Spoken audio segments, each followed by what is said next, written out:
Dans les profondeurs des forêts d'Aveyron, un secret attend d'être découvert.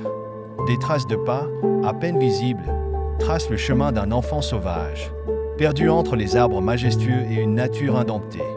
Voici Victor, avec ses cheveux en désordre et son regard curieux. Il vit en harmonie avec les créatures de la forêt, à l'écart de la société. Mais pour lui, la solitude de la nature est à la fois un refuge et une prison. Un jour, tout change. Les villageois, armés de courage et de curiosité, partent à la recherche de cet enfant mystérieux. La chasse est lancée et la peur se mêle aux frissons de l'inconnu. Victor est capturé, du moins pour l'instant. Arrivé au village, Victor devient une énigme vivante. Les regards des habitants oscillent entre fascination et méfiance. Qui est cet enfant et comment a-t-il vécu loin d'eux?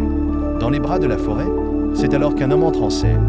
Jean-Marc Itard, un médecin passionné par l'éducation des enfants sauvages, voit en Victor une opportunité, prêt à l'aider à découvrir un nouveau monde. Victor, d'abord hésitant, commence à jouer.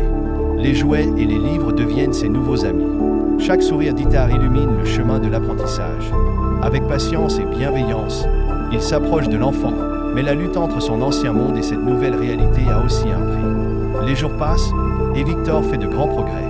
Pourtant, il ressent aussi la douleur de la transition, entre les frustrations de l'apprentissage et ses instincts sauvages. Un matin, Victor se tient devant une fenêtre, contemplant le monde au-delà des murs de sa nouvelle vie. Son regard, rempli de questions, brille d'espoir. Quelles aventures l'attendent encore? Victor de l'Aveyron n'est pas seulement l'histoire d'un enfant sauvage, mais celle d'une quête d'identité, de rédemption et d'humanité. Dans chaque regard, dans chaque pas, se cache le potentiel de chacun d'entre nous.